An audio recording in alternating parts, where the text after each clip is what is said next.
তামিলনাড়ুর বিধানসভা নির্বাচনের যে থালাপতি বিজয়ের চমক সেটি যেন অব্যাহত রয়েছে।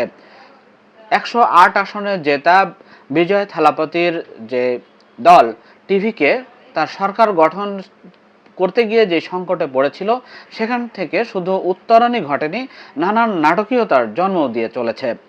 তামিলনাড়ুতে থালাপতি বিজয়কে সমর্থন করতে গিয়ে এআইডিএমকে এখন ভাঙনের মুখে।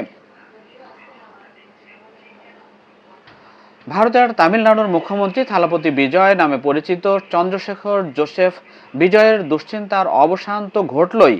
মঙ্গলবার এআইডিএমকের 30 জন বিধায়ক নতুন সরকারকে সমর্থনের সিদ্ধান্ত নিয়েছে। দলটির বিক্ষুব্ধ অংশের নেতা সিভি সৌম্যগম চেন্নাইয়ে গণমাধ্যমকে জানান, তারা নতুন সরকারকে সমর্থনের সিদ্ধান্ত জানিয়ে দিয়েছে। নতুন সরকারের যোগ দেওয়ার কথাও ভাবছেন তারা। বুধবার বিধানসভার মুখ্যমন্ত্রী বিজয়কে আস্থা ভোটে নিতে হবে। তার আগে এআইডিএমকের এই ভাঙন ও বিক্ষুব্ধ অংশের সমর্থনের সিদ্ধান্ত বিজয়কে দারুণভাবে স্বস্তি দিচ্ছে। 234 আসনের বিধানসভায় সংখ্যাগরিষ্ঠতার জন্য বিজয় থালাপতির দরকার 118 আসন। বিজয়ের পক্ষে সেখানে রয়েছে মাত্র 120 জন।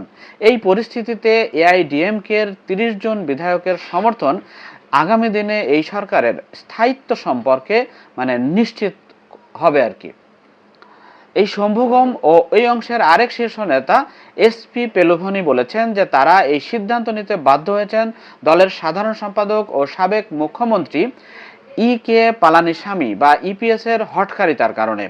তাদের অভিযোগ যে বিধানসভা নির্বাচনে কোনো দল নিরঙ্কুশ সংখ্যাগরিষ্ঠতা না পাওয়ায় ইপিএস চিরশত্রু ডিএমকের সঙ্গে হাত মিলিয়ে সরকার গড়ার উদ্যোগ নিয়েছিলেন। এটা তারা তুমুলভাবে অপছন্দ করেছেন এবং বিশ্বাসঘাতকতা হিসেবেই দেখছেন, কারণ ডিএমকে তার দীর্ঘদিনের রাজনৈতিক শত্রু। সেই কারণে বৃহত্তর স্বার্থে তারা টিভিকে সরকারকে সমর্থনের সিদ্ধান্ত নিয়েছেন।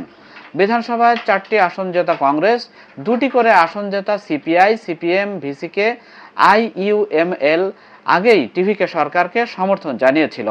কংগ্রেস সহ অন্যরাও সরকারে সামিল হবে। এবার যোগ দেবে শম্ভুগম এবং ভেলুমনির অনুগামী এই 30 জন।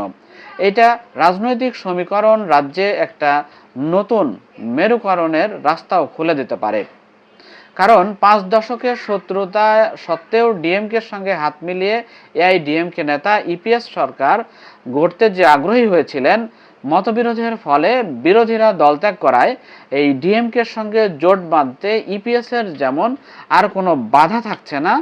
কংগ্রেস তো আগেই তামিলনাড়ুতে এই ডিএমকের জোট সঙ্গে ছিল, এখন টিভিকে সমর্থন দিয়েছে এবং যে 30 জন এআইডিএমকে থেকে বেরিয়ে গেল তার ফলে নিঃসন্দেহে বিজয় থালাপতির সরকারের একটা স্বস্তির জায়গা তৈরি হলো। তবে এআইডিএমকের যে নতুন ভাঙন, সেখানে একটা নতুন ইকুয়েশন তৈরি হলো যে বিজেপি এআইডিএমকের এই ভাঙা অংশকে সমর্থন দিতে পারে এবং সেক্ষেত্রে নতুন প্যাঁচ ক্ষমতাসীন দল বিজেপি কষার চেষ্টা করবে, সেটি স্বাভাবিক।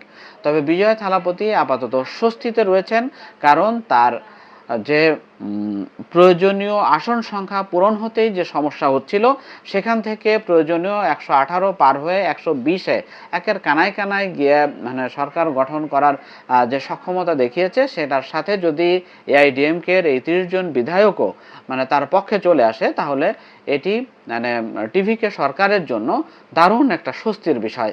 একই সাথে বিরোধী জোটের এই ভাঙন তাকে বাড়তি সুবিধা দেবে এমনটি মনে করছেন রাজনৈতিক বিশ্লেষকরা। আপাতত বিজয় চমক থামছে না। দেখার বিষয় যে তার যে স্টারডম সিনেমার পর্দায় সেটি বাস্তবে কতটুকু রূপ পায়।